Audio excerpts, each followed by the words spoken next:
You're listening to the BBM Global Network with 25 years in broadcast audio and video production. Our passionate team creates content and marketing for the world of Internet Talk Radio. If you've got a passion, come join us at bbmglobalnetwork.com. The BBM Global Network. Your voice is now heard.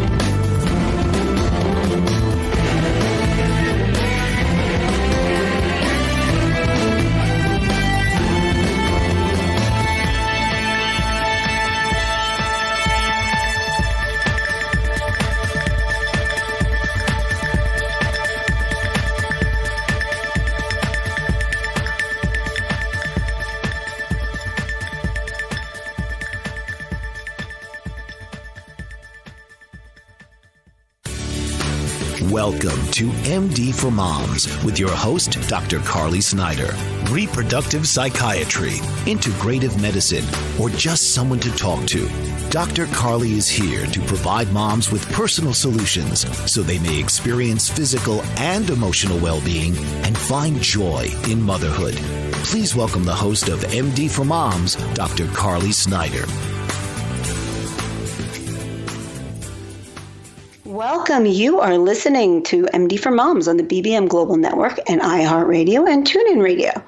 I'm your host, Dr. Carly Snyder. I'm a reproductive and perinatal psychiatrist, meaning I work with women struggling with emotional symptoms throughout their reproductive years. I am also mom to 3 kids of my own, none of whom are great about sleep, which I'm going to come back to later because our show is all about sleep. Anyway, this show, MD for Moms, is dedicated to helping women enjoy life more, to maximizing health and wellness, and to improving women's relationships with themselves and with others. So I'm going to remind you throughout the show, you can give us a call, ask questions live on air, 866-451-1451. We are continuing our Mama Docs on Call series, where I introduce you to physicians who are moms like me, and they are here to provide support and information geared to you and your family.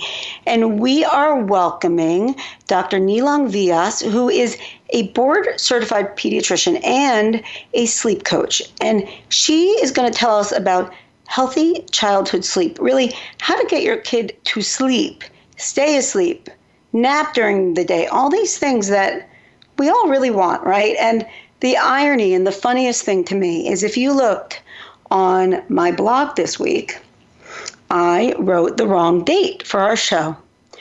I initially wrote June 4th. Now, if we look at the date today is actually June 5th.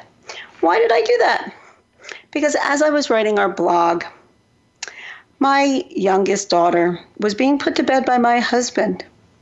And while I adore him when he does that, he allows her to play a little longer than she should. And because he likes playing with her. And so I was sitting up here typing, and I'm hearing them playing, and I'm thinking, it's getting late. No, please put her to bed. Put her to bed, it's going to be a disaster. Put her to bed. No, he's not. And as it's getting a little later, I'm thinking, oh no. And lo and behold, the tantrum begins, and then the tantrum continues, and I'm distracted. And then, of course, ultimately I go downstairs and I get her to bed. But the point being, hence, I put the wrong date. And I thought it was really, really kind of ironic and funny because it's all about sleep. And, I obviously was a little overtired, and she became very overtired, and she couldn't go to sleep because she needed to go to sleep earlier. Anywho, we're going to learn all about sleep. We are going to, and I thought that looking at your website, I really love the whole approach. We're going to learn all about it. You've also, by the way, some incredible stars have gone through your process. Ashton Kutcher, kind of pretty cool. So anyway, welcome. I'm very excited.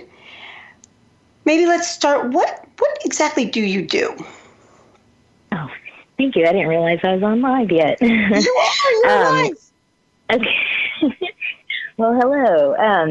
So I am a pediatrician, like you said, and I started my own sleep consultancy business 5 years ago. And I teach parents how to get their kids sleeping through the night in a gentle and nurturing fashion.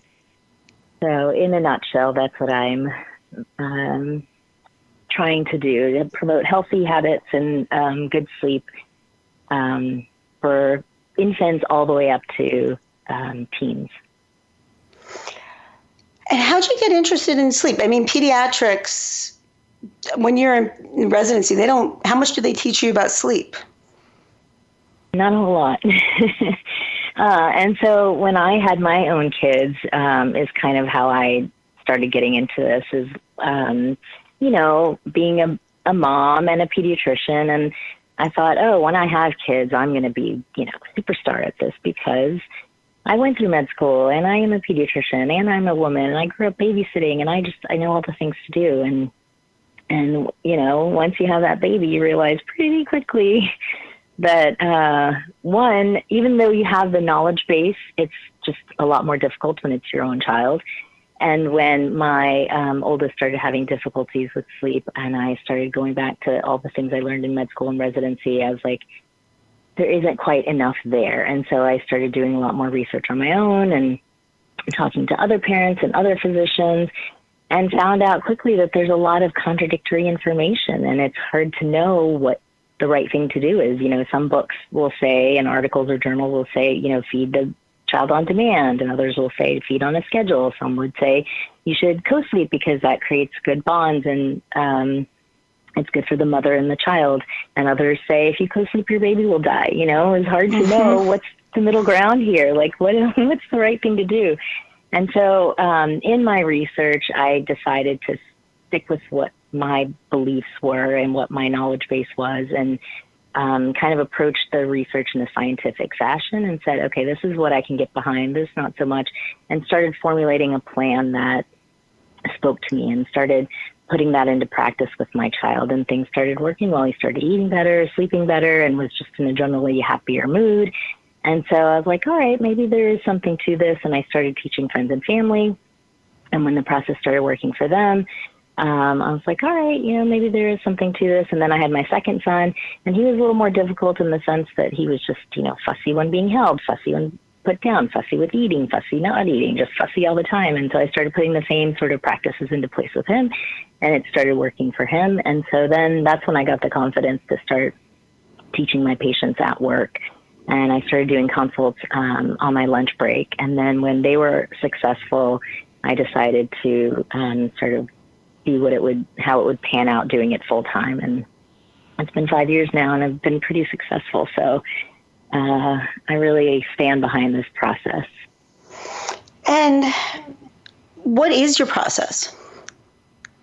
So it's a very holistic approach. My thought process is if you take into account what the child is actively telling you. A lot of times parents don't know how to read those signs because babies communicate with crying. So they cry when they're hungry, they cry when they're sleepy, they cry when they're in pain. And so it's hard to know what the reason is. And a lot of times, especially breastfeeding moms and even non-breastfeeding moms, just think, they're crying, they must be hungry. And they tend to feed. And so then they start getting into these, associations and connections that, I need to feed to sleep. And so my approach is, like I said, a holistic approach to look into making sure that the child is feeding appropriately, is sleeping appropriately, and teaching the parents what to look for and putting those practices into place based on what the child is telling you, based on their developmental needs as well as their actual physiological needs. And so I think that people get very worried that their baby's hungry. I mean, a lot of my patients get very anxious about this, that if I don't feed my baby, they're going to be hungry and then they're going to be in pain. And there's this guttural anxiety about hunger, especially with a newborn and an infant. And there's this, what if scenario. How do you address that for the parents you see? Because I, at least, and admittedly, some of my patients are inherently anxious. That's why they're seeing me. But I think it's a legitimate concern for people. And I try to remind people that, beyond those first few days, you're feeding a baby on a schedule, hopefully. They don't need to eat around the clock. And it can be a really negative pattern. Yeah. And so most, parents feel like their primary, and I know I did, I feel like my primary job as a parent was to feed my child. And, that's the way you nurture them. That's the way you take care of them. And so, especially with breastfeeding moms, it's hard to know how much the child is getting. And so it's always this guessing game. Like, I don't know, did they feed well enough? And some babies will actively nurse when they're on the breast, and a lot of them will use the breast to soothe and comfort themselves. And so it's hard to know for the mom if they're getting enough or not getting enough. And a lot of times, especially in the first few weeks of life, they're so sleepy. They're so sleepy all the time that it's hard to know if they're feeding or sleeping, or, because they fall asleep at the breast all the time. So what I recommend to parents is to, especially in the first few weeks of life, is to get a good feeding pattern down. That's the primary. Don't worry about the sleeping. The sleeping will come. The feeding is what the important thing is in the beginning, because if they're fed well and fully, then they will sleep without waking up prematurely. So if they're breastfeeding, then, try to time the feeds and really try to pay attention to when the child is actively feeding. Because when they just start fluttering the nipple, they're not feeding. They're not getting any intake. They're just using the breast to comfort. Or if they're falling asleep, make sure that you're waking them up and ensuring an adequate, good feed. So the typical recommendation is 10 to 15 minutes per side if they're breastfeeding. And depending on the age, anywhere from a couple ounces to up to 8 ounces of intake, depending on their age. So making sure that the child gets an adequate feed when it's a feed time. And then also knowing that once the child gets a good feed, it takes about 2.5 to 3 hours for the baby's body to process that meal and be hungry again. So if you made sure that the first feed of the day is a good feed, then if the baby's crying after 20 minutes, then it's maybe because it's a burp or a wet diaper or a dirty diaper. If it's after an hour and a half that the baby's crying or fussy, it's probably because they're sleepy. If they're crying after another, 2.5 to 3 hours after that feed, it's probably because they're hungry.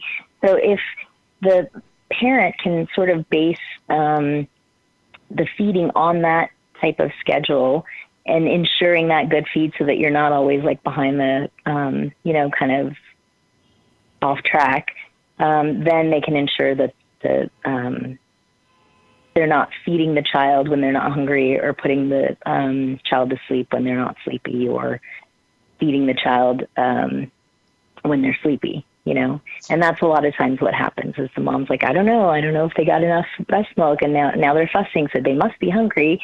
So they put them on the breast, and the child falls asleep and doesn't get an adequate feed. And so then now the baby has a connection of, I need to feed before I go to sleep every time. And because they didn't get an adequate feed, they're going to wake up after 30, 45 minutes or an hour hungry, and then they're going to get a partial feed again. And then the cycle sort of repeats and continues throughout the day. And so the mom always feels like she's playing catch up with feeding and sleeping. It's so funny because feed for the day. I think my mother said to me at some point with my first, just feed that baby every 3 hours. And that's it. And I listened to her. And a friend of mine was like, oh, that's not nice. And I remember being like, well, my mom said every 3 hours. And I listened to her, and my friend was feeding her baby on demand. And I felt like my friend that baby was on her breast all the time. And it just seemed, and my friend really shamed me for how I was feeding my baby. But at the time, I was listening to my mother. I was also 26. I didn't know. But with all three of my kids, that's how I did it. And it worked. We have to listen to your mama. Listen to my mom. I did. We have to take a brief break. You're listening to MD for Moms on the BBM Global Network and iHeartRadio. I'm your host, Dr. Carly Snyder, and we are speaking to Dr. Nilong Vyas. And after the break, we are going to talk more about infant and childhood sleep, including normal versus abnormal sleep. And what if your little one falls into the latter category? And cry it out. Is it safe? Is it not? What about cry it out? Don't go away. Mike Zorek, a 3-time California state champion in Greco-Roman wrestling at 114 pounds. Mike, blind since birth, was born in Hartford, Connecticut. He was a 6-time national placer, including 2 seconds, 2 thirds, and 2 fourths. He also won the Veterans Folk-Style Wrestling twice at 152 pounds. In all these tournaments, he was the only blind competitor. Nancy Zorek, a creative spirit whose talents have taken her to the stage and into galleries and exhibitions in several states. Her father, a commercial artist who shared his instruments with his daughter and helped her fine-tune her natural abilities, influenced her decision to follow in his footsteps. Ms. Zorek has enjoyed a fruitful career doing what she loves. Listen Saturday mornings at 12 Eastern for the Nancy and Mike Show for heartwarming stories and interesting talk on the BBM Global Network. Intergenerational programming is uniting America due to the tireless efforts of Dr. Ramona Frischman. Retired from the Miami-Dade County Public School System, Dr. Frischman continues to develop intergenerational learning programs aimed to improve the lives of children, young adults, and seniors through unique strategies and public policy in order to establish a mutually supportive agenda. She views intergenerational programs as a resource for policymakers and the general public on economic, social, and personal initiatives that govern our society. Her work bridges the generational gap, providing many individuals the opportunity to explore areas of common ground and celebrate each other's diversity. Contact Ramona Frischman at ramonalong@aol.com or visit www.gu.org to learn more about intergenerational programming. Welcome back to MD for Moms on the BBM Global Network and iHeartRadio. I'm your host, Dr. Carly Snyder, and we are speaking to Dr. Nilong Vyas, and she is a sleep expert plus a pediatrician, and we are talking about what else but sleep. And if you have a question, give us a call, 866-451-1451. So I think it's a fair question that I didn't ask before, but how many hours of sleep per 24 hours should an infant get, should a toddler get, a preschooler, like an elementary, like what's our goal for different aged children? Yeah, so there's these, quote unquote normal ranges, according to the AAP, the American Academy of Pediatrics. But I always try to err on the side of more sleep, more better, and kind of work from there. And there's some children that do fine on the lower end of the amount of sleep requirements, but most kids in my experience need the higher range of sleep. So for infants, I recommend 12 hours of overnight sleep and up to 4.5 hours of daytime sleep. For toddlers, also 12 hours overnight and 1 to 3 hours of daytime sleep. Preschoolers can be about 12 hours overnight and 1 to 1.5 hours of daytime sleep. And elementary school children, anywhere from 10.5 to 12 hours overnight, and anywhere from 0 to an hour of daytime sleep. And teenagers, about 9 to 10 hours overnight, and adults, about 8 hours overnight. So it's a lot of sleep. It's more sleep than most people think kids need.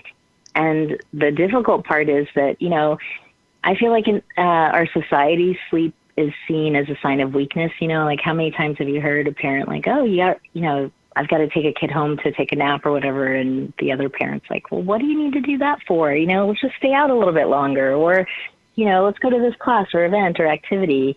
And it's easy to kind of brush sleep aside. And I hear all the time parents say, my kid has FOMO. They're so interested in whatever activity and they want to be in the mix of everything, and they don't like to sleep. And my answer to that always is, kids need sleep. That's what they need to grow and develop appropriately. It's not like they'll never learn to read, write, walk, and talk. They will if they don't get adequate sleep, but they'll do it at their potential if they get adequate sleep. So prioritize sleep. It's super, super important, and try to aim for the higher range of the sleep quota if possible. And kids who are not sleeping well, they don't behave well. I mean, it's amazing. Exactly. Like I was saying, my daughter, when she was overtired, was, flipping out. She's actually the calmest of my kids. I mean, she's not a kid to flip out unless she's overtired, and then forget it. And it's not her fault. She's overtired. I mean, kids can't control themselves as well when they're tired. Exactly. It's like your drunk friend when you go out with the slurred speech and running into things and falling down.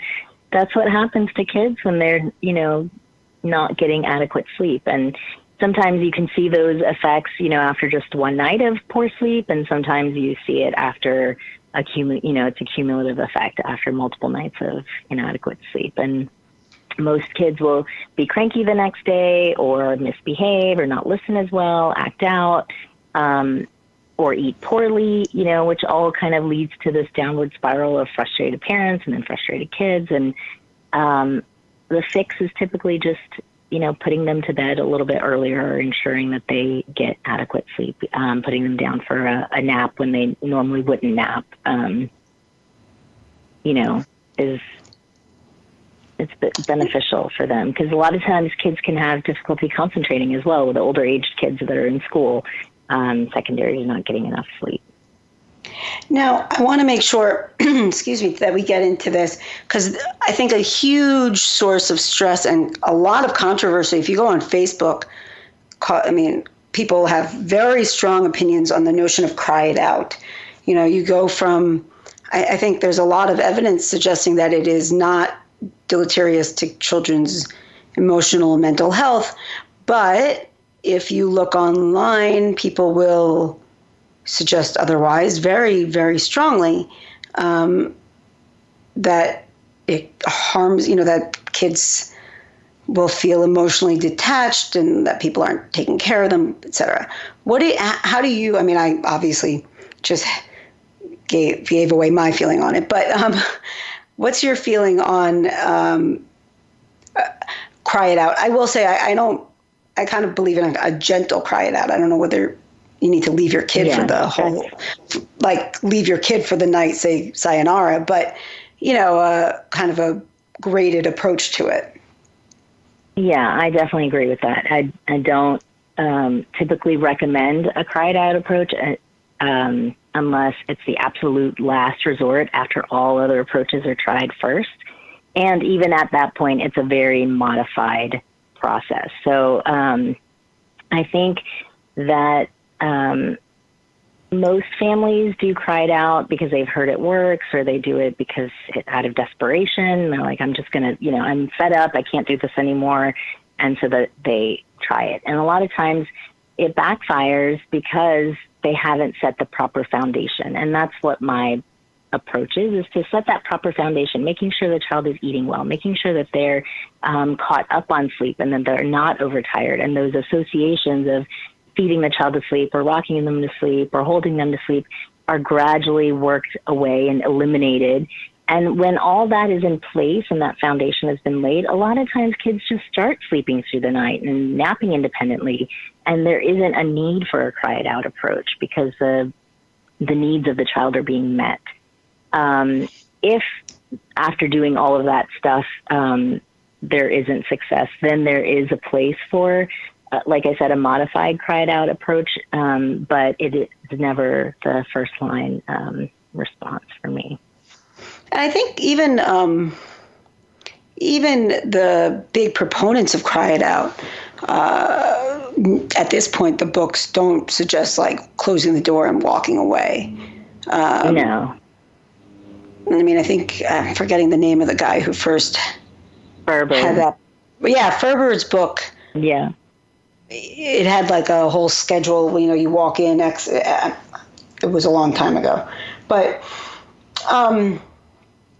and I know in New York City, there's one pediatrics group that literally, they suggest starting a process like that at a very young age. I think it's forgot, it's like 12 weeks. I mean, it's really, or 10 weeks. I mean, it's very young. Yeah. What are your thoughts on that?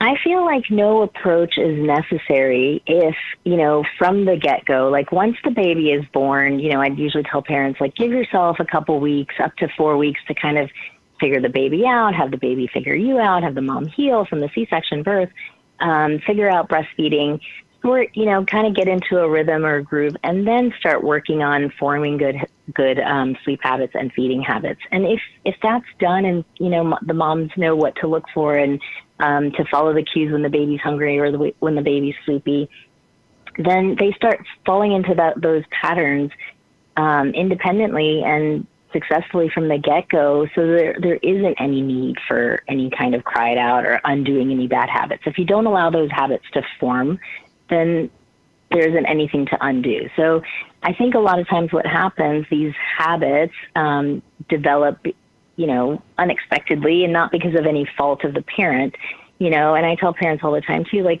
the baby is in the womb and mom is walking around all day long and the baby's rocked and lulled to sleep during the day.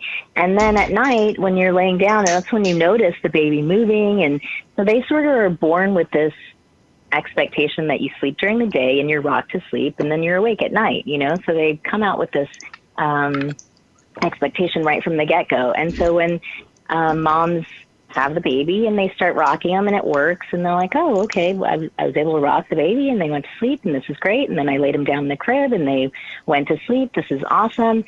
And then the baby, once it gets old enough, starts realizing, like, hey, I'm falling asleep in one place and waking up in another place. I was with my mom or, caregiver, and now I'm alone in this crib.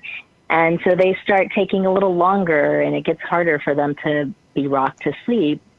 And when they do get set down, they wake right back up. And so the whole process has to be started over again. And something that took only a few minutes now is taking 20 minutes, an hour and a half, and the parent is getting frustrated, the child is getting frustrated, they're getting overtired, and this whole kind of, process gets started, and no fault of the parents, obviously. And then, or there's a child who has reflux, and they're being told by the pediatrician to be held upright for 30 minutes, and in that process, the child falls asleep and they get used to being held while they're sleeping. And then when you do put them down again, they wake up. And so, again, the parents get into this sort of habit, no fault of their own. And then it's hard to undo it. And it's fine when the child's an infant and young, weighing 8 to 10, 12 pounds. But when they get to be 20, 25 pounds and you're having to rock them to sleep or hold them to sleep, it gets a lot more difficult. So if parents start when the baby's firstborn, start noticing the cues and noting when the baby is hungry, feeding them on a 2.5 to 3 hour schedule, putting them down when they see the first yawn or the rubbing of the eyes or looking spaced out, and putting them to sleep when they see those cues, and putting them down drowsy but awake, rocking them, cuddling with them, comforting them is all fine, but not doing it until they're all the way asleep. Then those bad habits don't get created, and there isn't any process that needs to be done to undo that. Of course, if you get into a situation where the bad habits are created, there's ways to gradually work to undo those habits. But if you start early on by just noting those cues, and you don't have to ever do a cried out approach. That sounds much nicer. Now, what you mentioned before, bed sharing. What are your views on bed sharing? So I think that it's such a tricky subject. It's a tricky scenario. I think it's fine if it's working for the parent, in the sense of if the child is in a space that's safe, like in a DockATot, for example, where the child is in the bed with the parents but has its own space so that they can't be rolled over or suffocated in any way, then I think that it's fine. But if that environment isn't safe, then I don't agree with bed sharing. And if it's working for the mom and dad and that they're able to go to sleep easily, then great. If they're not and it's difficult, then I don't advocate it. And there's the discussion of SIDS as well, that it's unsafe for the child in the case that they get rolled over or suffocated. So I think that's a topic for a really long discussion. Well, we have to take a brief break. We can pick it up right after the break. You're listening to MD for Moms on iHeartRadio and the BBM Global Network. I'm your host, Dr. Carly Snyder. Don't go away. Did you know that your beliefs create your entire reality, but it's the subconscious beliefs that do most of the creating?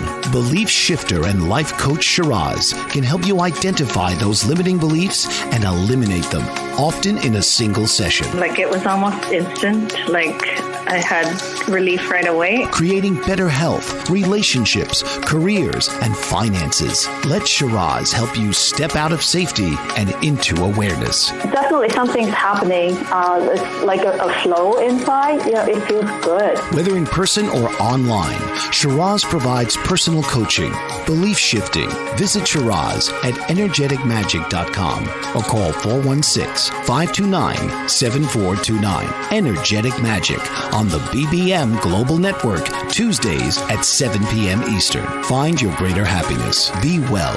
Be aware. Be magical. French Rastafarian baker Chef Hugues Mott is a fourth-generation baker and has worked in 11 countries across 3 continents. Born in Mulhouse, France, he began apprenticing in his father's bakery at age 12 and has devoted his life to learning cultures of the world from inside kitchens across the globe. He also teaches traditional French baking by hosting demonstrations and classes, and his passion for baking is reflected in his delicious confections. With a deep respect for discipline and his Rastafarian way of life, Chef Hugues Mott exemplifies commitment to tradition and culture in a global world. Traveling extensively and combining a myriad of flavors into his recipes, Chef Hugues Mott brings a unique approach to baking. To read more about the French Rastafarian baker, visit www.frenchchefhugues.com. That's Hugues. Bon appetit and bless up. Welcome back to MD for Moms on the BBM Global Network and iHeartRadio. I'm your host, Dr. Carly Snyder, and we are speaking to Dr. Nilong Vyas, and she's a pediatrician and sleep specialist of Sleepless in NOLA. And we have a caller. Caller, you have a great question. What's your question? Hi. I was calling my baby who's almost 6 months old. I was wondering if you had any tips on how to teach her how to self-soothe. She had reflux, so we held her all the time, and so now she doesn't know how to go to sleep by herself. That is a great question. So what you want to do is allow her to start falling asleep independently. So it's okay, like I said before, to hold her and rock her, but you don't want to hold her and rock her until she's all the way asleep. So if you want to establish a routine, so go in the room, read a book, sing a song, rock her till she's a little bit drowsy, and a few minutes before she falls asleep, you can set her into the crib, and you can stand over the crib and rub her head or pat her back, rub her chest, and comfort her that way, but try to take your hands off of her a few minutes before she falls asleep. And then start extending that period of time so that she's doing that last little bit of work on her own and independently. So you're still there to sort of assist her if she needs help, but taking your hands off of her before she falls asleep. And that way, in that process, she'll start learning to do it on her own. It's kind of like I equate it to when she's a toddler and you're eventually teaching her how to ride a bike. If you held on the whole way, she'll never really learn. So you want to hold on just about until she's kind of got good momentum, and then let go and let her coast the rest of the way. So the same thing with her.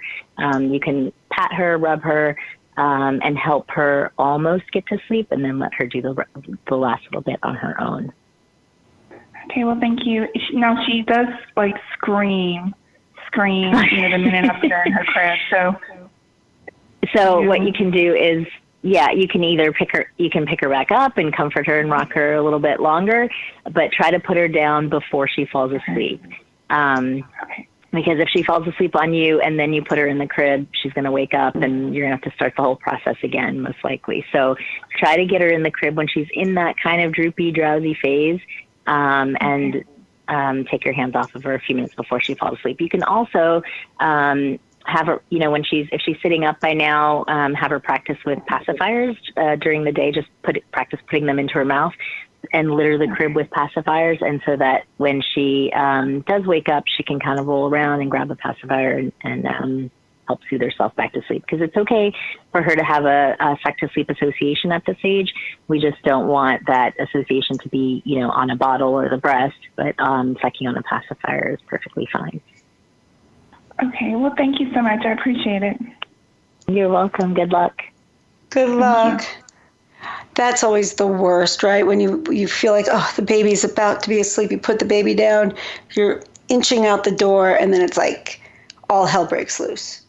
And your heart, and your heart just sinks. It's like, oh, no, I'm not getting out this door.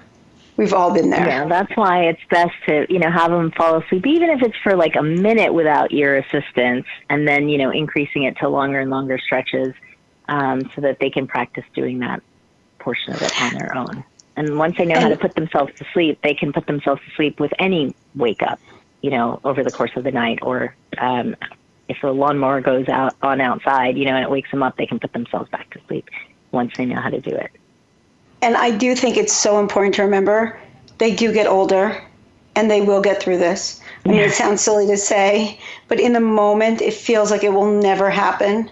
And it's so, but they get older and they all sleep eventually, and you will sleep eventually. They end up with other sleep issues, or they start sleeping through the night and stay sleeping through the night until adolescence. Right. And, it will happen. I promise, as the parent of kids who are older, it will happen. And then the biggest problem you have is waking them up in the morning for school. They're not friendly waking them up in the morning at all. My kids are not nice when I would try to wake them up for school. It's as if I'm like, it's not my fault. You need to make it to school. I'm sorry. You'd think but then on weekends, do they pop up at 7 a.m. on the weekends? Yes. No problem. Yeah. No problem. And I'm like, what is it? Like, they're like, well, my daughter's like, it's not up to me. It's up to my body. And I'm like, well, tell your body on Monday morning to wake up on time. And she's like, I can't do that. It's really amazing. Amazing. But here's a question that actually I remember having often, and even now with my 4-year-old, I have it sometimes. Sleeping on vacation, so let's say you have your kid on a great sleep schedule, right? You finally have it, it's working, everything's great. And now you're taking your baby on a wonderful vacation, and you're going to, maybe there's a time change, which kind of puts even a greater monkey wrench in things. And maybe there isn't, but now the baby's going to be sleeping in a foreign crib, a different room, what have you. How do you counsel parents in terms of adjusting things, either it be a new environment and or a time change? Yeah, so I always tell parents to, to some extent you have to just go with the flow and, kind of just do what needs to be done based on what's going on, especially if you're traveling with others and you're dependent on their schedule. But again, like I said earlier, prioritize sleep if possible. So if you can ensure that the child gets the nap, if you know that bedtime is going to be delayed or later, then make sure that they get that nap during the day. Like carve out that time to ensure that they get the nap. And if you know that bedtime will be on time, but there's an event going on during the day where you have to skip the nap, then make sure you don't also, delay bedtime. Make sure that they're getting to bed early on time. And also bring along things that the child is accustomed to at home. So whether it's their blankie or lovey or pacifier or something that they're used to, nightlight, bring that along with you, sound machine, so that you can recreate the hotel room or wherever it is that you're sleeping that's similar to the child's room at home. And if there is a time change, then try to adjust to that city's time. So if it's a significant, even if it's just an hour or two time change, try to put the child to sleep at that when it's the child's bedtime in that time zone, so that they can wake up the next morning on time in the new time zone. If it's a really significant time difference, then you have to, same thing, you have to adjust the child to that time zone. And the sooner you do it, soon as you land, then the easier it is going to be for the child to transition. So it's not as big a deal as it seems, or it doesn't have to be. It is in the moment. It doesn't have to be. Yes, it is in the moment. If you're not prepared.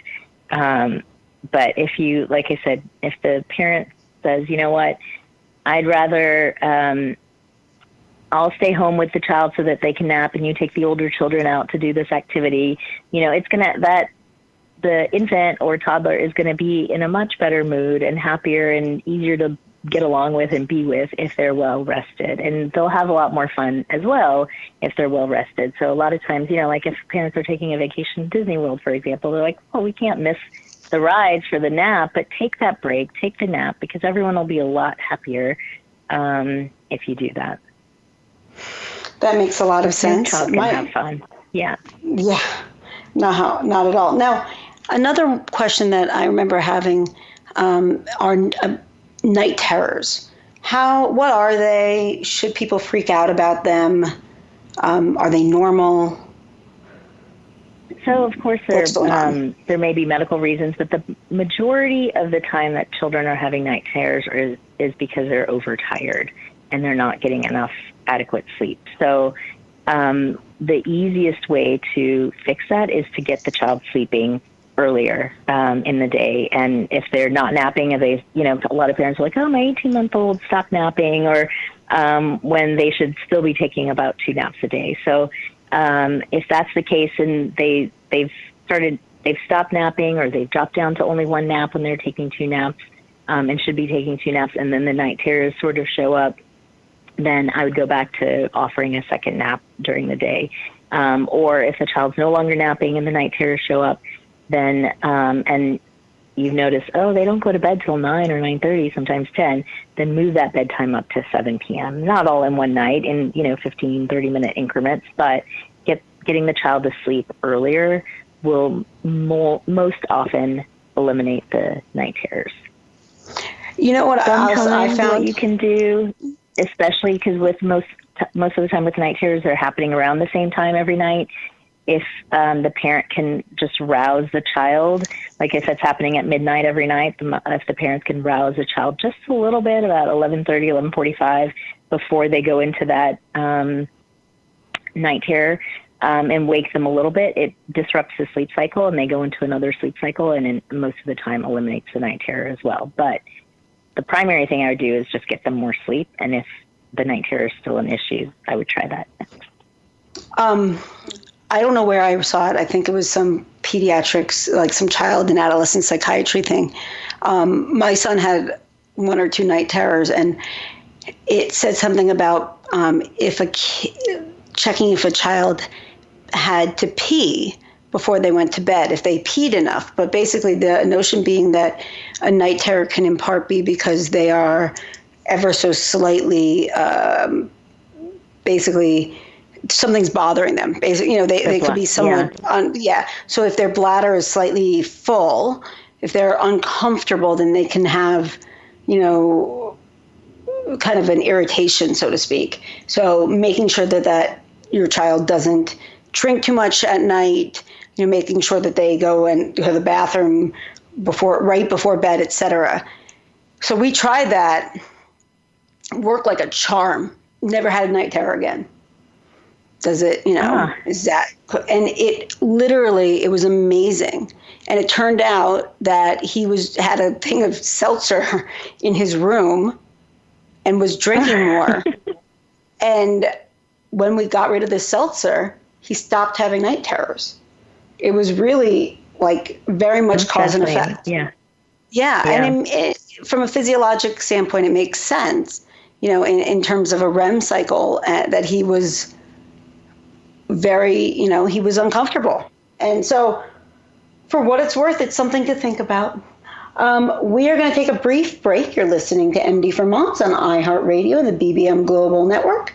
I'm your host, Dr. Carly Snyder, and we are speaking to Dr. Nilong Vyas. And after the break, help your child sleep well all the time. Don't go away. And don't forget about when to drop a nap. It's such a question, right? Also, most of us don't want our kids to drop a nap, but sometimes they have to. Don't go away. Are you looking for employment and live in Los Angeles, Orange, Riverside, and San Bernardino counties? Jobs Annex is the place for you. Are you an employer looking to fill a position or quite a few positions in Los Angeles, Orange, Riverside, and San Bernardino counties? Jobs Annex is for you. Employers, JobsAnnex.com is your resource for career-minded people. JobsAnnex.com is the convenient place for job seekers and employers to hook up and move forward. Jobs Annex has been serving Los Angeles, Orange, Riverside, and San Bernardino counties for over 14 years. Jobs Annex is a former employment search firm. We've evaluated many thousands of resumes, and we understand what employers want and what job applicants need to be successful in their interviews. At Jobs Annex, we provide you with the tools to tell your story for free. Our resources at JobsAnnex.com will help each applicant construct an award-winning resume, an eye-catching cover letter, and key interview questions to ask in various types of interviews. Best of all, it's free. JobsAnnex.com. That's JobsAnnex.com. Author, radio show host, and coach John M. Hawkins reveals strategies to help gain perspective, build confidence, find clarity, achieve goals. John M. Hawkins' new book, Coached to Greatness, Unlock Your Full Potential with Limitless Growth, published by iUniverse. Hawkins reveals strategies to help readers accomplish more. He believes the book can coach them to greatness. Hawkins says that the best athletes get to the top of their sport with the help of coaches, mentors, and others. He shares guidance that helps readers reflect on what motivates them. We discover and assess their core values, philosophies, and competencies, find settings that allow them to be the most productive, and track their progress towards accomplishing goals. Listen to John Hawkins' My Strategy, Saturdays, 1 p.m. Eastern on the BBM Global Network and TuneIn Radio. Welcome back to MD for Moms on the BBM Global Network and TuneIn Radio and iHeartRadio. I'm your host, Dr. Carly Snyder, and we are speaking to Dr. Nilong Vyas. And, I have some other questions I want to be sure to ask. Now, is it safe for babies to sleep in car seats or in swings? So in the car seat, it's fine if they're in the car and moving, or they cannot be moving, that's fine too. But as long as they're strapped in the car seat, in the base of the car seat, that keeps the car seat and the child at proper alignment, and they're able to sleep in that just fine. But the problem arises when the car seat is moved into the home, or some people even put the car seat into the crib.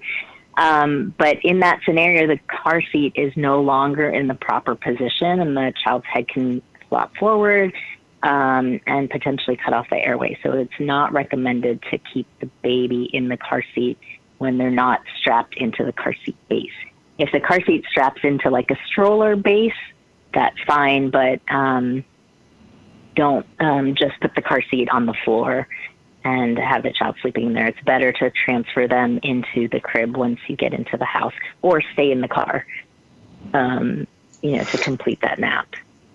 What about when the kid's head flops? When you're in the car and you see the kid's head, and this includes for older kids, when their head flops forward and it looks incredibly unnatural, but they seem to be fine.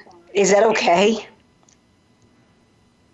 I think it's okay as long as they're in proper alignment in the car seat. So especially if it flops to the side, it's fine. And now they actually make contraptions where you can keep the child's head straight against the car seat. There's like these little Velcro straps that you can put on the child's head. And now for older kids, they make toddler, like the booster seat backs that have little headrests. So if the child's head flops to the side, it's protected.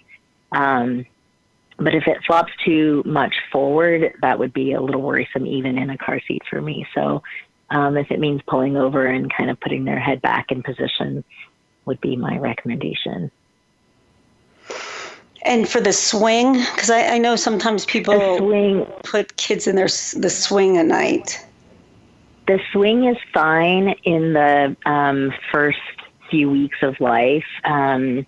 maybe even up to the first 3 months of life. But once a child starts rolling, which can happen as early as 2 months or as late as like 4, 5, 6 months, you want to eliminate the swing. I think it's best just to use the swing in the daytime when the child is awake, because you need a place to set them down. But it's better for sleeping purposes, to put them on a flat surface. And the rock and play was just recalled, correct? Yes. So same thing. I think people use those, they become crutches, and then the child can't sleep without them, and the parents use them way longer than they're intended to be used.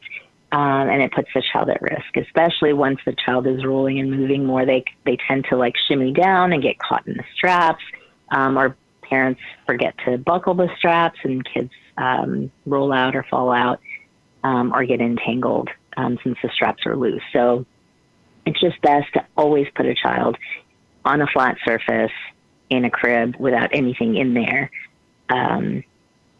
other than when they're older, 6 to 8 to 12 months. If they're having a pacifier, that's fine. But other than that, it's best to put them on a flat surface.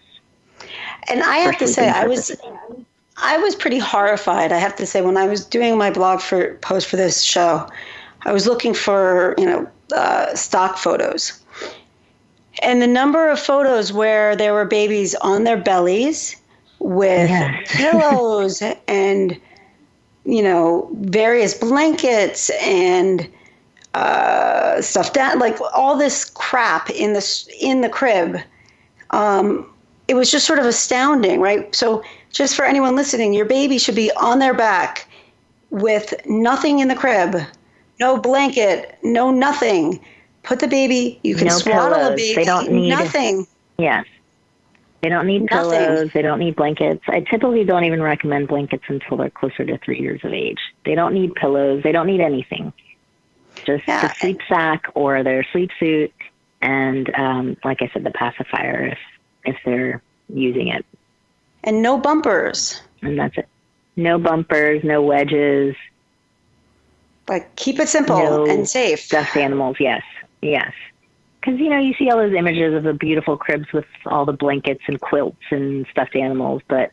And so a lot of parents try to emulate that, but it's best to be as simple as possible. And I think that's changing. Now the pictures that are out there are a little better. But like you said, there are still tons with babies on their bellies with a lot of props around them. Oh, my God. It was really horrifying. I mean, it was actually difficult to find a picture of a baby just on their back with nothing around them, which I found funny in a really not funny way. And when should children drop a nap from 2 to 1 and 1 to 0? So around 4 to 6 months of age, they should be taking, or from birth to about 6 months of age, about 4 naps a day. Then around 6 to 12 months of age, about 3 naps. Anywhere from 12 to 18 months, drop down to 2 naps. And I don't recommend dropping down to 1 nap until about 24 months of age. And most kids that are in a daycare environment have to drop a nap to just 1 nap at 12 months of age. And if anybody's listening that's in that can do any sort of regulation or change regulations, that's one thing I would love to change, is to change the recommendations for when that nap gets dropped, and change it to 2 years of age, because most kids can't go that long without taking a nap. And by the end of the day, in the evenings, parents are having to deal with super cranky, tired kids that don't eat well or behave well because they're so overtired. So don't drop down to just 1 nap until 24 months of age. And then most kids around 3 to 6 years of age can drop down to no naps and be fine. Yeah. But they need those naps. Yeah, naps are a good thing, Well, thank you so much. Now, how can people find you? So they can go to my website, www.sleeplessinola.com, and they can make a free consultation appointment if they want to talk to me about their situation and how I can best help them. And that is also on the website, www.sleeplessinola.com/consult. And I'm also on Facebook and Twitter and Instagram and LinkedIn, and all of the social media platforms. And what's your handle for all of those?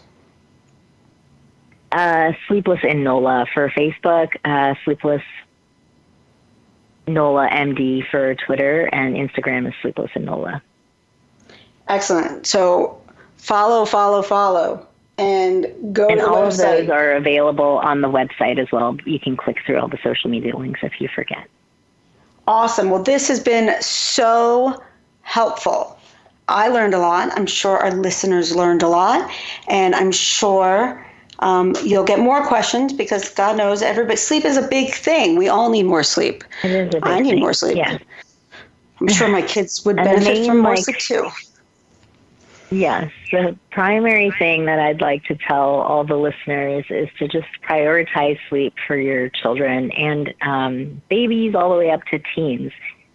Sleep is so important, and just to make it a priority. All the dinners out or events or activities, sports, music, all of that will be there waiting for them when they get older and their sleep needs decrease overnight. But in the meantime, as they're infants and children, prioritize sleep and ensure that they get adequate amounts of it.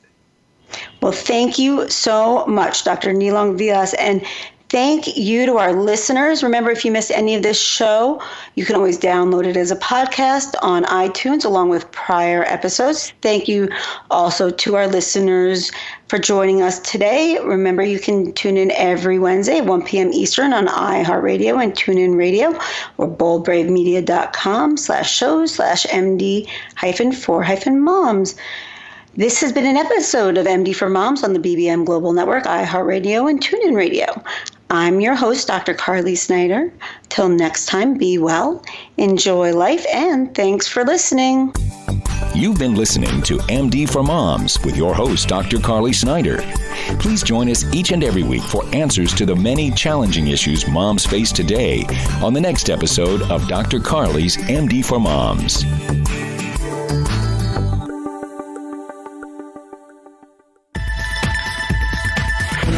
You've been listening to the BBM Global Network. The ideas, views, and opinions of this broadcast are those of the participants of the program and are not necessarily the ideas, views, and opinions of the BBM Global Network Company.